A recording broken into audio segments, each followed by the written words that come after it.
जय हिंद। हमने अपने फिलोसॉफी के इस वीडियो सीरीज के प्रीवियस वीडियो में ये देखा था कि किस तरीके से जो अद्वैत वेदांत फिलोसॉफी है उसका हिस्ट्री क्या है, उसका बैकग्राउंड क्या है।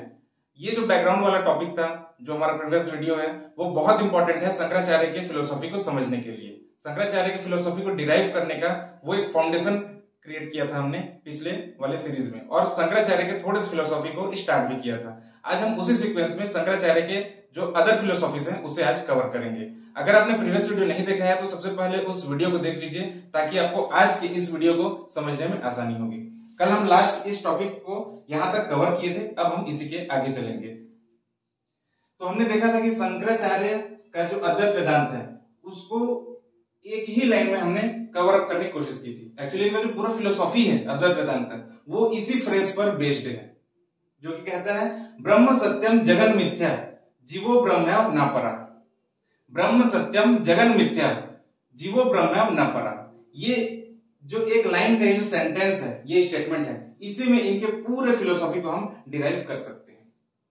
कल हम देख रहे थे कि किस तरीके से जीवा ब्रह्मा का ही पार्ट है लेकिन वो एक लेयर से अलग है, और वो लेयर किसका था? अविद्या का। और इस अविद्या को हम रिमूव कर सकते हैं ज्ञान से। इस वजह से शंकराचार्य को ज्ञान मार्गी भी कहा जाता है क्योंकि he emphasized on the knowledge path, path of knowledge, ज्ञान मार्गी संत।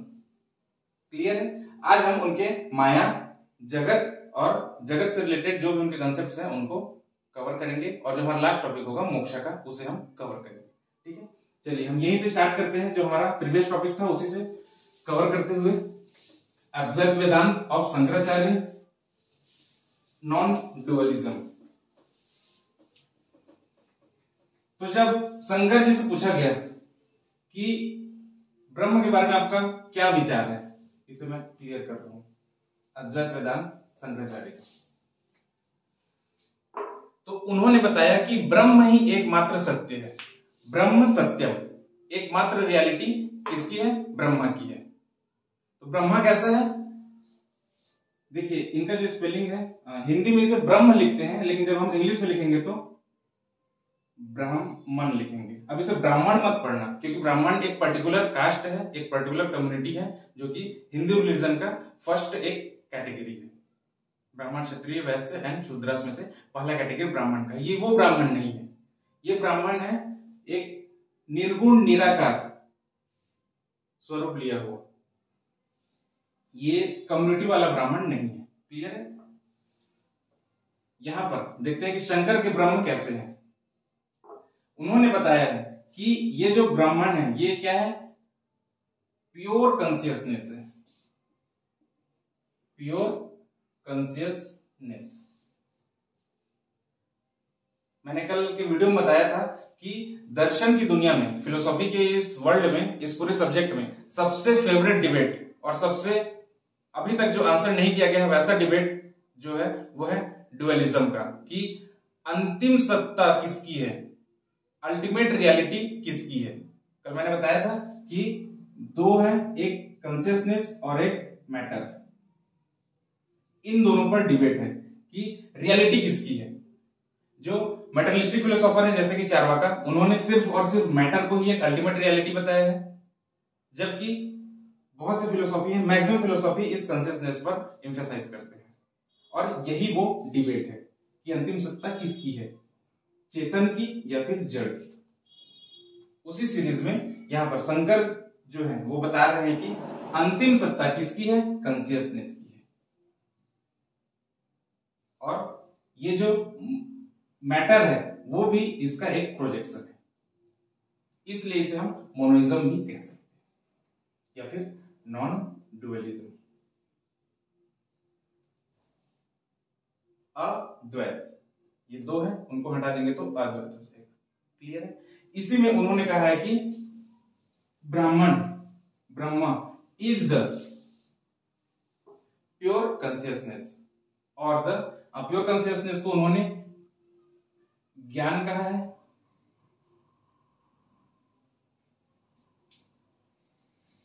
या फिर प्योर नॉलेज कह लीजिए इसे, प्योर नॉलेज, परम ज्ञान, एंड इसे कॉन्शियसनेस ऑफ प्योर सेल्फ भी कहा है। इंडिविजुअलिटी की बात की है ये दो चीजें। तो फिर उनसे पूछा गया कि ठीक है भाई, अगर ब्राह्मण जो है प्योर कॉन्शियसनेस हम मान लेते हैं, लेकिन वो है कैसा ये तो बताइए। तब उन्होंने कहा कि वो निर्गुण है, Nirguna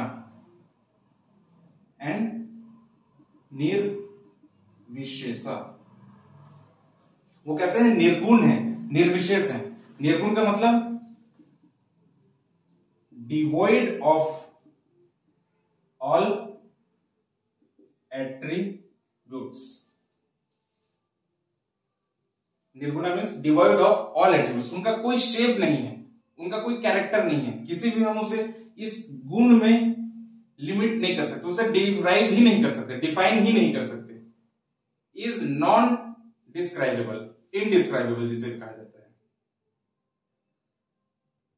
Nirguna. निर्विशेषा means all categories of, devoid of all categories of, devoid of all categories of intellect।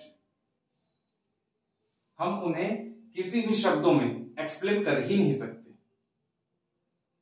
तब उन्होंने एक कंसेप्ट दिया अनिर्वचनीय ख्याति का।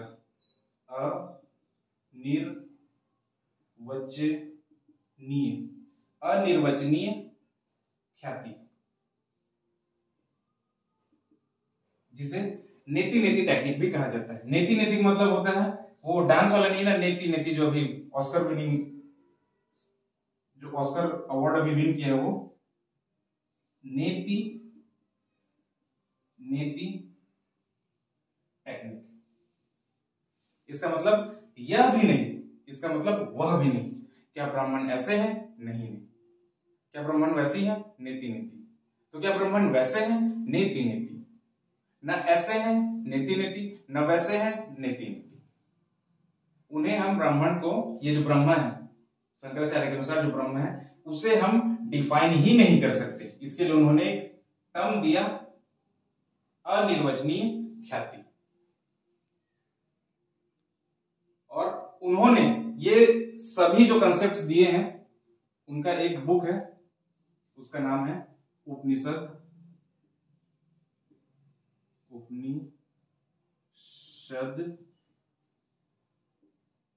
भाष्य। उपनिषद भाष्य में उन्होंने अपने पूरे फिलोसॉफी को कवर किया है। ये कभी एग्जाम में आ जाएगा वन लाइनर ऑप्शनल टाइप के क्वेश्चंस में, तो आप यहां पर उनको ये टिक कर सकते हैं कि इनकी कृति, इनकी रचना, इनका क्रिएशन क्या है? उपनिषद भाष्य।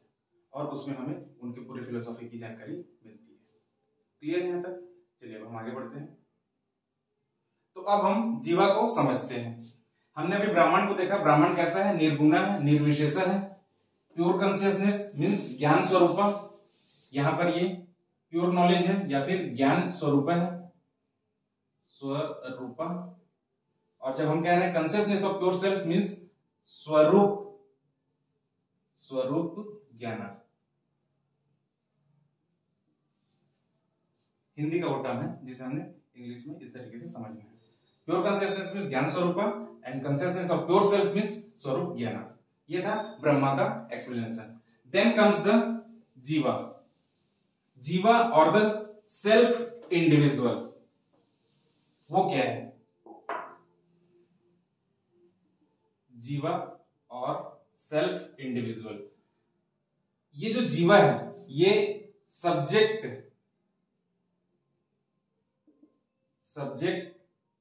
Plus object, subject object complex है। ये जो जीवा है किससे मिलकर बना है? सब्जेक्ट और ऑब्जेक्ट दोनों से मिलकर के बना है। तो इसका जो सब्जेक्ट एलिमेंट है, सब्जेक्ट एलिमेंट क्या है और ऑब्जेक्ट एलिमेंट क्या है? इसका जो सब्जेक्ट एलिमेंट है वो है pure consciousness. It's subject element is pure consciousness, जिसे ब्रह्म शंकराचार्य ने सक्सीन के नाम दिया है। और यही वो हिस्सा है एक्चुअल में जो कि ब्राह्मण का पार्ट है। लेकिन अविद्या की वजह से, किसकी वजह से? अविद्या की वजह से इस जीवा का ऑब्जेक्ट कॉम्प्लेक्स निकल करके बाहर आता है। तो इसका ऑब्जेक्ट एलिमेंट इस अविद्या की वजह से एग्जिस्ट करता है, परसिस्ट करता है। और ये ऑब्जेक्ट एलिमेंट क्या है इसका? इसका ऑब्जेक्ट एलिमेंट है हमारे इंटरनल ऑर्गन्स। इंटरनल ऑर्गन्स, जिसे हिंदी में उन्होंने अंतःकरण का नाम दिया है। अंतःकरण, इंटरनल ऑर्गन। ये जो इंटरनल ऑर्गन है, ये इसका स्वरूप कैसा है, इसका कैरेक्टर कैसा है? ये है भौतिक कैरेक्टर का, भौतिक नेचर का है। इसका मतलब ये है कि ये जो इंटरनल ऑर्गन बने हैं, ये 5 बेसिक एलिमेंट से बने हैं। याद रखिएगा, चार्वाका में हमने बताया था कि 4 बेसिक एलिमेंट्स, जिसमें से आकाशा को चार्वाका ने छोड़ दिया था। यहां पर उसमें आकाशा भी इंक्लूड हो जाएगा। तो हमारे जो इंटरनल ऑर्गन्स हैं वो किससे बने हैं? 5 बेसिक एलिमेंट से, 5 मैटर से मिलकर के बने हैं। तो ये जो भौतिक स्वरूप है ये किससे बना है? 5 एलिमेंट से या फिर 5 मैटर से। और ये जो इंटरनल ऑर्गन है ये हमेशा एक्टिव रहता है। इट इज ऑलवेज एक्टिव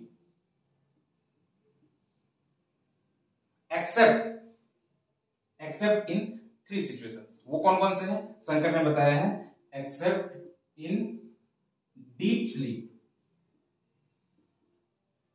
जब हम बहुत गहरी निद्रा अवस्था में होते हैं, बहुत गहरी नींद ले रहे होते हैं, एक ऐसा स्टेज जब हमें स्वप्न भी नहीं आ रहा होता है, यह है डीप स्लीप।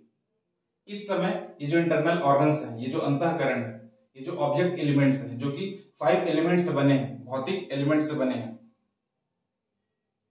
वो इस समय एक्टिव नहीं रहते। बाकी हमेशा एक्टिव रहते हैं, always active except deep sleep, swoon and ये ऐसा समझ लीजिए कि अचेतन अवस्था है, और ऐसा अवस्था जब हम कभी सोचने समझने की क्षमता नहीं रहती। जागते तो रहते हैं, देखते भी रहते हैं, मगर हमारी सोचने समझने की क्षमता उस समय नहीं रहती। ऐसा समझ लीजिए कि मूर्छित अवस्था में रहते हैं, या फिर समझ लीजिए कि कोई व्यक्ति कोमा में है, या फिर कोई निर्णय लेने के लायक नहीं है। अचानक से कोई ऐसा इंसिडेंट हो गया कि कुछ भी नहीं सोच पा रहे इंसान। ये उस टाइप के सिचुएशंस है। तो इन तीनों स्टेट को छोड़ करके, इन तीनों पोजीशंस को छोड़ करके ये जो इंटरनल ऑर्गन है वो हमेशा एक्टिव रहता है। तो जीवा क्या है? जीवा सब्जेक्ट ऑब्जेक्ट कॉम्प्लेक्स है, जो कि सब्जेक्ट एलिमेंट इसका क्या है? प्योर कॉन्शियसनेस, जिसे सक्सिन कहा गया है। और ऑब्जेक्ट एलिमेंट क्या है इसका? जो इंटरनल ऑर्गन हमेशा एक्टिव रहता है। ये जो कॉम्प्लेक्सिटी है सब्जेक्ट ऑब्जेक्ट का, वो क्यों आ रहा है? बिकॉज ऑफ दिस अविद्या। अदरवाइज एक्चुअल में जीवा भी क्या है? प्योर कॉन्शियसनेस ही है, प्योर कॉन्शियसनेस ही है, सक्सिन। अब जो इंटरनल ऑर्गन है ये परसीव करता है इस वर्ल्ड के सभी ऑब्जेक्ट्स को। इसका बेसिक मोड क्या है? इसका कैरेक्टर क्या है? नेचर क्या है? The mode of internal organ is to perceive the objects और द फॉर्म ऑफ ऑब्जेक्ट्स। तो इसके लिए हिंदी में टर्म है वृत्ति, वृत्ति, या फिर इंग्लिश में कह लीजिए मोड। इंटरनल ऑर्गन की वृत्ति क्या है? The mode of internal organ is to perceive the form of objects. जो अदर ऑब्जेक्ट्स हैं उन सबको परसीव करना इसकी मूल प्रवृत्ति है, इसकी वृत्ति है, इसका मोड है, इसका नेचर है।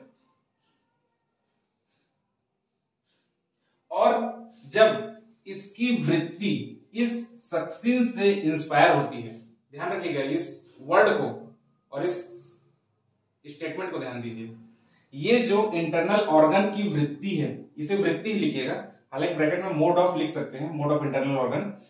तो इंटरनल ऑर्गन की जो वृत्ति है वो जब इस सक्सीन से इंस्पायर होती है तब जाकर के इंपेरिकल नॉलेज इसे प्राप्त होता है।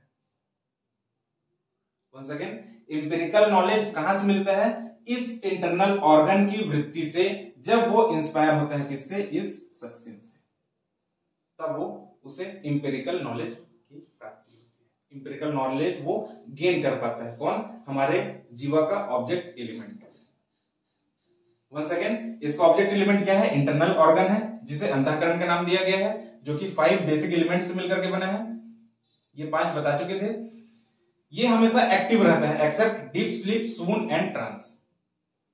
और इस इंटरनल ऑर्गन की वृत्ति क्या है? ये जो ऑब्जेक्ट्स हैं, अदर ऑब्जेक्ट्स, मटेरियल ऑब्जेक्ट्स इस मटेरियल वर्ल्ड के, उन सबको परसीव करना, उनके फॉर्म को परसीव करना, इसकी वृत्ति है। और जब ये वृत्ति सक्सीन से इंस्पायर्ड होती है तब इंपेरिकल वर्ल्ड का नॉलेज प्राप्त होता है। क्लियर है? अब इस जीवा वाले टॉपिक में इतना अगर आपको समझ में आ गया होगा तो हम इस जीवा के जो स्टेट ऑफ कॉन्शियसनेस है उसको समझते हैं। स्टेट ऑफ कॉन्शियसनेस, ये जो कॉन्शियसनेस है इसके शंकराचार्य ने इसे 3 तरह का बताया है, इसके कॉन्शियसनेस को। जब हम जागते रहते हैं, जब हम सपना देखते रहते हैं, और जब हम बिल्कुल गहरी निद्रा अवस्था में होते हैं। तो देख लेते हैं हम स्टेज ऑफ कॉन्शियसनेस, या फिर कह लीजिए 3 mode of consciousness. State of consciousness 3 states बताए हैं।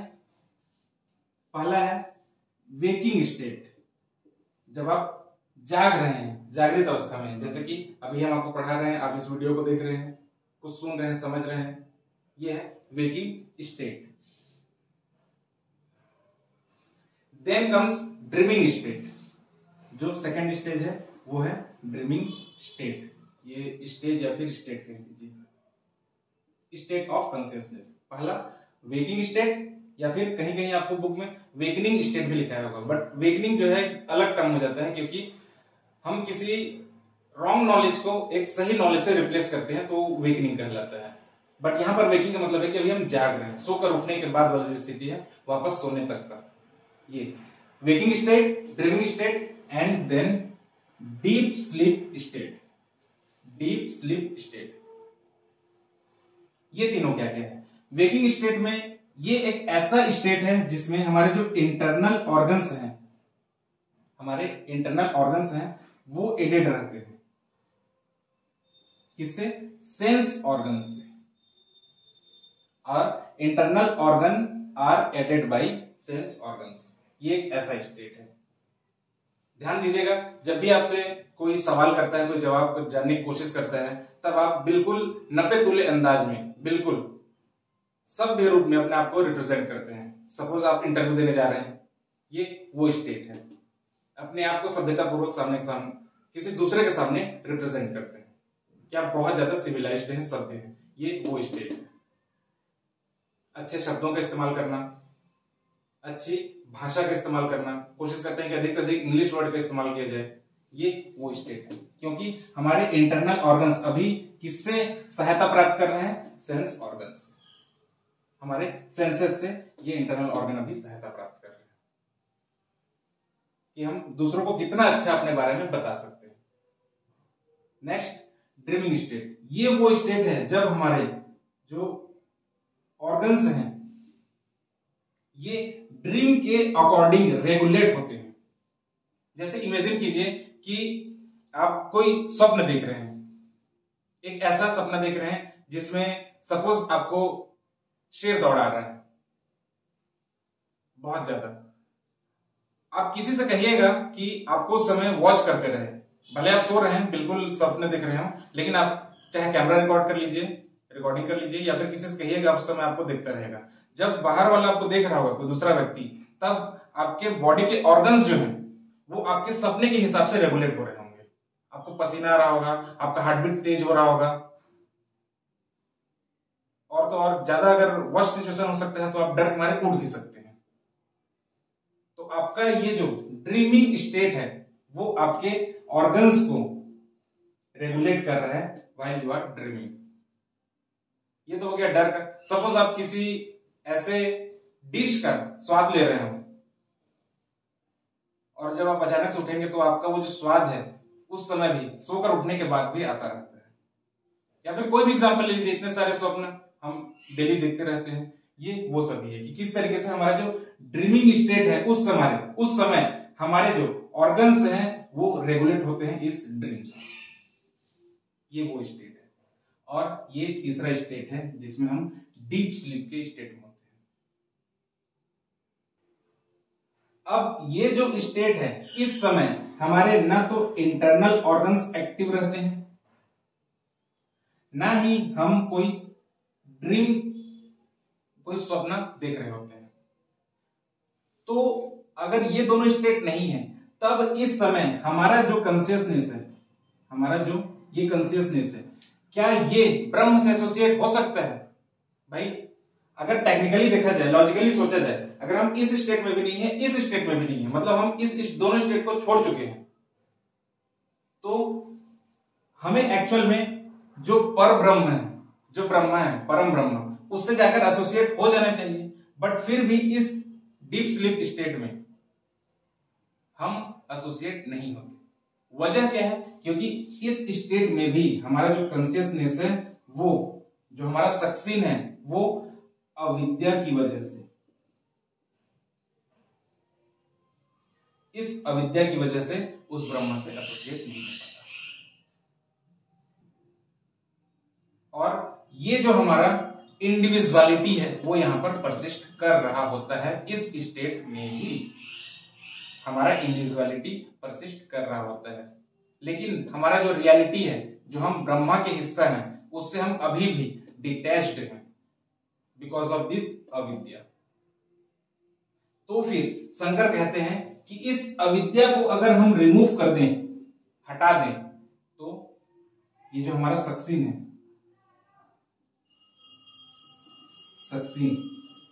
जो कि एक्चुअल में ब्रह्मा ही है, उससे जाकर के एसोसिएट हो जाएगा। तो इन्होंने किस पर एम्फेसाइज किया? ज्ञान पर, नॉलेज पर। इस नॉलेज के होते ही, जैसे ही हमें नॉलेज की प्राप्ति होगी, ज्ञान की प्राप्ति होगी, हमें लिबरेशन मिल जाएगा। ये जो सक्सीन है एक्चुअल में है क्या? ब्रह्मा का ही हिस्सा, बस उससे वो अलग हो गया बिकॉज ऑफ दिस अविद्या, और हम इसे हटा सकते हैं। सो इन लिबरेशन द अविद्या is destroyed and moksha is gain. मोक्ष की प्राप्ति हो जाती है। इसीलिए इसी सीक्वेंस में इन्होंने एक शब्द कहा है, विमुच्यते इति मोक्ष। मोक्ष क्या है? मुक्ति ही मोक्ष है। और मुक्ति कैसे मिलेगी? इस ज्ञान से, इस अविद्या को रिमूव करके। विमुच्यते इति मोक्ष, इसे ऐसे लिखिएगा। जब मोक्षा वाले टॉपिक से कोई 4 नंबर का या 2 नंबर का क्वेश्चन है तो इस स्टेटमेंट को जरूर लिखना है आपको। विमुच्यते, विमुच्यते इति मोक्ष। इसे हिंदी देवनागरी लिपि में ऐसे लिखा है, ये विमुच्यते इति मोक्ष। विमुच्यते इति मोक्ष, मुक्ति ही मोक्ष है। और मुक्ति कैसे आएगी? इस अविद्या को रिमूव करके, इस ज्ञान को अचीव करके। रिमूव करेंगे ज्ञान को, अविद्या को रिमूव करेंगे ज्ञान से, और फिर हमें मोक्ष की प्राप्ति हो जाएगी। क्लियर है? ये था हमारा ब्रह्मा और जीवा और मोक्ष। अब हम आते हैं सबसे इंपॉर्टेंट टॉपिक, जो कि है माया। माया जो कि पॉजिटिव रॉन्ग नॉलेज है, जो कि प्योर इल्यूजन नहीं है। Maya is not a pure illusion.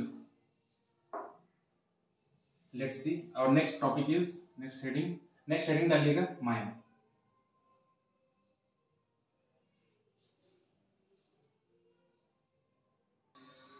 माया, शंकर ने इसे अविद्या के रूप में भी कहा है।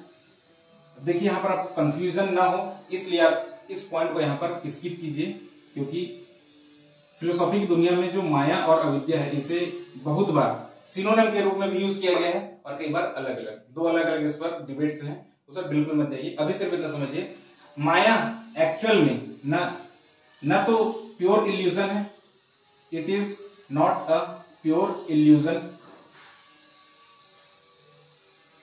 Maya it is actually the positive wrong knowledge. ये बहुत इंपॉर्टेंट है, एक तो रॉन्ग नॉलेज है बट पॉजिटिव है, इसलिए इसे कहा गया है maya it is absence of knowledge, क्योंकि ये पॉजिटिव रॉन्ग नॉलेज है, इसलिए इसे एब्सेंस ऑफ नॉलेज भी कहा गया है। इसे अभी बता रहे हैं, एक्सप्लेन कर रहे हैं। इसे शंकर ने कहा है it is the cross of real and unreal. ये क्रॉस है किन किन चीजों का, रियल का भी और नॉन रियल का भी। इसलिए ये ना तो एग्जिस्ट करता है, नीदर एग्जिस्टेड, ना तो इसका एग्जिस्टेंस है, neither existence nor non existent. ये दोनों वर्ड को मार्क कीजिएगा, ना तो ये इसका एग्जिस्टेंस है और ना ये नॉन एग्जिस्टेंट है, neither existent nor non existent nor both. अब आपको ध्यान आ रहा होगा कि किस तरीके से जो हम जैनिज्म के सियादवाद में पढ़े थे, है नहीं है भी नहीं भी है न नहीं है न बोथ, या फिर कह नहीं सकते। जो सियादवाद का कंसेप्ट पढ़े थे जैनिज्म पे, याद कीजिए, ये उस टाइप का कुछ दिख रहा होगा। तो माया को कैसे डिराइव कर रहे हैं शंकर कि ये प्योर इल्यूजन नहीं है, इसे नॉट लिख लीजिएगा, not pure illusion, it is positive wrong knowledge, it is absence of knowledge, it is cross of real and unreal, it is neither existent nor non existent nor both. इसे अगर एक शब्दों में कहना हो तो हम कह सकते हैं सद असद। ये सैड नहीं है ना, हिंदी का टर्म है, उसे हम रोमन स्क्रिप्ट में लिख रहे हैं, इंग्लिश में लिख रहे हैं, तो ये है सद असद विलक्षणा, सद असद विलक्षणा। इसे ही कहा गया है कि अगर माया को आपको डिराइव करना हो तो क्या कहेंगे सीधा, सद असद विलक्षणा। ना तो ये रियल है और ना ही नॉन रियल है, ना ही ये एग्जिस्टेंट है ना ही नॉन एग्जिस्टेंट है, ना ही दोनों है। ये है माया का डिफरेंस। यही वो माया है जिसकी वजह से ये वर्ल्ड अपीयर होता है। किस पर, ब्राह्मण पर। इसे थोड़ा सा समझिएगा, यहां पर थोड़ा सा हम इसके टेक्निकलिटी में घुस रहे हैं, इसे नोट कर लिए, सद असद विलक्षणा। अब थोड़ा सा यहां पर ध्यान दीजिएगा, बिल्कुल माइन्यूट सा पॉइंट है जिसे समझना पड़ेगा अभी, कि ये वो माया है जिसकी वजह से ये जो वर्ल्ड है ये ब्राह्मण के ग्राउंड पे, ब्राह्मण के इस प्लेटफॉर्म पे ये वर्ल्ड अपीयर हो रहा है। किसकी वजह से, बिकॉज ऑफ दिस माया। ठीक उसी तरह जिस तरीके से एक शेल, जिसे कॉन्च भी कहा जाता है, ये जो शेल है वो मिस्टेक कर लेते हैं हम लोग, इस शेल को हम लोग परसीव कर लेते हैं mistakenly as a silver. This shell is mistaken as silver. ठीक उसी तरह इस ब्राह्मणा के ग्राउंड पे ये जो वर्ल्ड है अपीयर हो रहा है because of this Maya.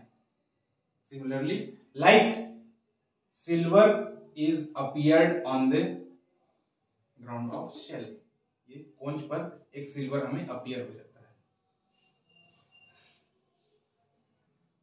So here silver is superimposed on shell,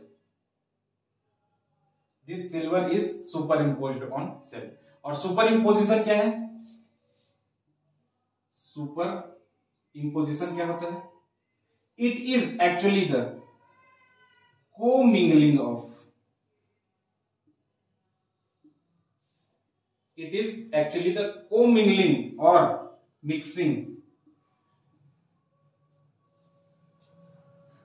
it is actually the co-mingling or mixing of truth and error, it is actually the co-mingling or mixing of truth and error, it is actually the mixing of subject and object। अभी हमने देखा कि जो जीवा था वो pure consciousness और internal organ से मिलकर के बना था, उन दोनों कॉम्प्लेक्स था, जिसमें हमने सब्जेक्ट एलिमेंट को बताया था प्योर कॉन्शियसनेस और ऑब्जेक्ट एलिमेंट को बताया था अनकॉन्शियसनेस पिछले स्लाइड में।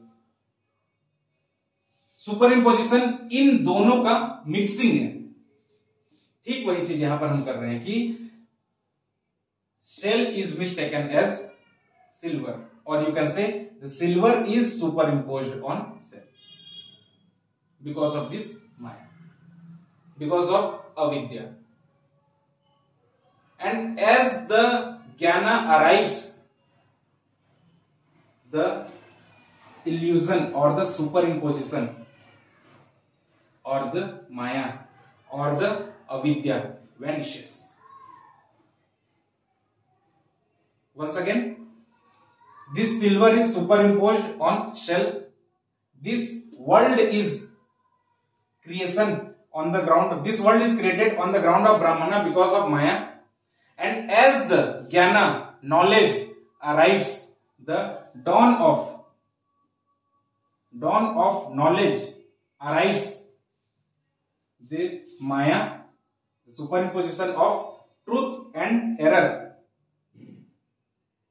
or avidya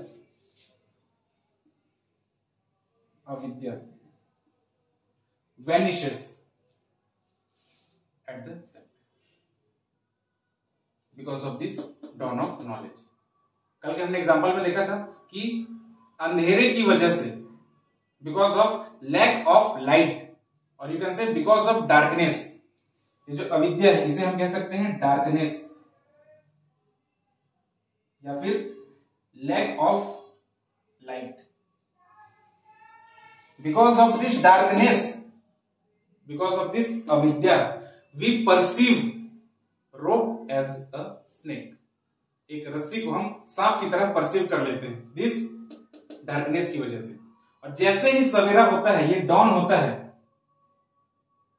ये लाइट आता है, मतलब ये नॉलेज आता है, वैसे ही ये अविद्या, ये सुपर इम्पोजिशन, ये माया all of a sudden vanish हो जाता है। ये है पूरा फिलोसॉफी शंकर का कि ये वर्ल्ड क्रिएशन है इस ब्राह्मण के पोटेंसी का, ब्राह्मण के शक्ति का, बिकॉज ऑफ माया इस वर्ल्ड का क्रिएशन है, और इस वर्ल्ड में हम अविद्या की वजह से परसिस्ट कर रहे हैं, like a silver and shell, like a snake and rope. और हमारा लक्ष्य क्या है, एम क्या है? लिबरेशन। लिबरेशन कैसे आएगा? Through the path of knowledge. That's why Shankaracharya is considered as gyan margi, knowledge path. Clear है? तो ये है पूरा शंकर के ब्राह्मण का फिलोसॉफी, शंकर के माया की फिलोसॉफी, शंकर के जीवा का कंसेप्ट और शंकर के मोक्ष का कंसेप्ट। इसमें थोड़ा सा एक और छोटा सा टॉपिक बचा है जिसे हम अब देखते हैं कि ये जो हमारा जीवा और माया है, ये ब्राह्मण से किस तरह से रिप्रेजेंट होता है। एक पॉजिटिवली रिप्रेजेंटेशन है या फिर कह लीजिए रिफ्लेक्शन है। यहां पर देखिए ब्राह्मण, व्हेन ब्राह्मण रिफ्लेक्ट्स पॉजिटिवली, यहां पर लिख लीजिए पॉजिटिवली, और व्हेन ब्राह्मण रिफ्लेक्ट्स नेगेटिवली। दो पार्ट है। जब ब्राह्मण रिफ्लेक्ट हो रहा है, रिफ्लेक्ट पॉजिटिवली, ब्राह्मण रिफ्लेक्ट्स इन माया, ब्राह्मण रिफ्लेक्ट्स इन माया, और ब्राह्मण रिफ्लेक्ट्स इन अविद्या।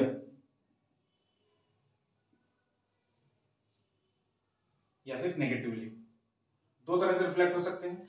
जब वो रिफ्लेक्ट हो रहा है माया में एज अ पॉजिटिव, तब हम इसे कहेंगे ईश्वर। ईश्वर क्या है? व्हेन ब्राह्मण reflects in Maya in positive terms, उसे हम कहेंगे ईश्वर।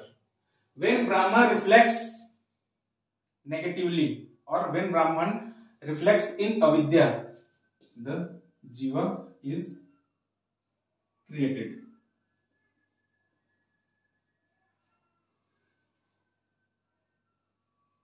अब यहां पर जब हम पॉजिटिव और नेगेटिव की बात कर रहे हैं, तो जब ये पॉजिटिव का ही मतलब ये है कि ये सत्व कैरेक्टर से भरा हुआ होगा। लेकिन जब हम नेगेटिव की बात कर रहे हैं तो ये तीनों कैरेक्टर से फुल ऑफ 3 कैरेक्टर्स होंगे। वो कौन कौन से हैं? सत्व, रजस एंड तमस। इसलिए जीवा इन तीनों कैरेक्टर से भरा हुआ है, जबकि ईश्वर सिर्फ और सिर्फ सत्व कैरेक्टर से भरा हुआ है। Once again, when Brahman reflects in Maya, then उसे हम ईश्वर कहेंगे, और जब ब्राह्मण नेगेटिवली अविद्या के रूप में रिफ्लेक्ट होगा तो हम उसे जीवा कहेंगे। और इस वजह से इसके 3 कैरेक्टर्स होंगे, सत्व, रजस एंड तमस। और यहीं पर हमने देखा कि ये अविद्या जो है ये मेन कॉज है, रूट कॉज है इस जीवा के अपीयरेंस का। तो क्या हम इसे नॉलेज से या फिर ज्ञान से, ज्ञान हिंदी में जो जनरली ऐसे लिखाता है ना, उसको इंग्लिश में हम JN से स्टार्ट करते हैं, थोड़ा कंफ्यूज मत होइएगा।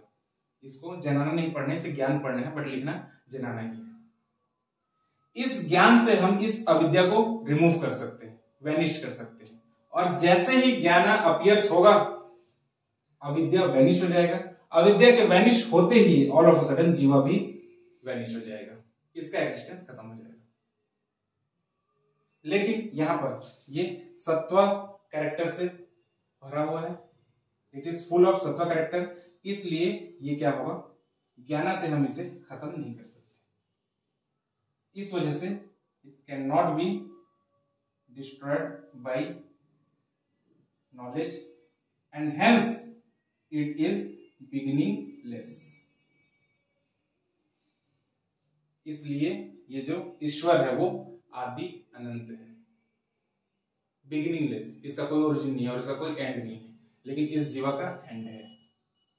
थोड़ा सा डिफरेंस है कि जब ब्राह्मण पॉजिटिवली रिफ्लेक्ट होगा तो ईश्वर का ओरिजिनेशन होगा, क्रिएशन होगा, और नेगेटिवली रिफ्लेक्ट होगा तो अविद्या की वजह से जीवा का क्रिएशन होगा। इस जीवा को हम वैनिश कर सकते हैं जैसे ही ज्ञान अराइव होगा, जैसे ज्ञान अपीयर होगा अविद्या वैनिश हो जाएगा। क्लियर है? तो ये था पूरा शंकराचार्य की फिलोसॉफी, जिसे अद्वैत वेदांत हमने सीखा कि अद्वैत वेदांत क्यों है। कॉन्शियसनेस और नॉन कॉन्शियसनेस दोनों के बीच का जो डुअलिटी था उसे इन्होंने खत्म करने की कोशिश की, और अंतिम सत्ता, लास्ट रियलिटी, ये यूं कह लीजिए अल्टीमेट रियलिटी, अल्टीमेट ट्रूथ किसकी है? कॉन्शियसनेस की है, इस ब्राह्मण की है। और उस तक पहुंचने का मार्ग क्या है? ये ज्ञान, पाथ ऑफ नॉलेज। इस तरीके से उन्होंने, जो उनके समय में इनका जो टाइम था शंकराचार्य का, वो 788 कॉमन एरा से 820 कॉमन एरा, लगभग 32 साल की उम्र का इनका ये पीरियड है। ध्यान दीजिए ये 8th सेंचुरी का लास्ट है और 9th सेंचुरी का बिगिनिंग है, मतलब इस्लाम का यहाँ पर इन्वेजन हो रहा है। और उसके पहले भी जो अलग अलग फिलोसॉफिकल थॉट्स इंडियन सब कॉन्टिनेंट में परसिस्ट कर रहे थे, जो बेसिकली ड्युअलिटी की बात करते थे, कॉन्शियसनेस एंड मैटर की, इसे यहां पर खत्म करना था, इस डिबेट को ही रिमूव करना था और ज्ञान मार्ग पे एम्फेसाइज करना था, नॉलेज पाथ पे एम्फेसाइज करना था। इस वजह से इन्होंने नॉन ड्यूअल का एक नाम दिया और फिर समाज में नॉन ड्यूअलिज्म के इस थॉट को प्रिवेंट कराया, एक्सप्लोर कराया। आगे हम देखेंगे कि किस तरीके से रामानुजाचार्य जो आएंगे वो इनके इस नॉन ड्युअलिज्म को ही थोड़ा सा आगे बढ़ाएंगे, बट उसमें थोड़ा सा एक इफ एंड बट लगा देंगे और उनके फिलोसफी कहा जाएगा विशिष्ट अद्वैतवाद है। वो अद्वैतवादी बट थोड़ा सा उसमें एक विशिष्ट या फिर एक स्पेशल कैरेक्टर है, उसे हम समझेंगे। आई होप कि ये जो वीडियो है आपको पसंद आया होगा और शंकर का जो फिलोसॉफी है ये आपको अच्छा लगा होगा। अगर अच्छा लगा तो प्लीज कमेंट करके बताइए, अगर अच्छा नहीं लगा तो भी कमेंट करके बताइए कि किस पॉइंट पे आपको समझ में नहीं आया या फिर कहां पर कोई प्रॉब्लम था। Thanks for watching this video. Do like, share and subscribe to our YouTube channel.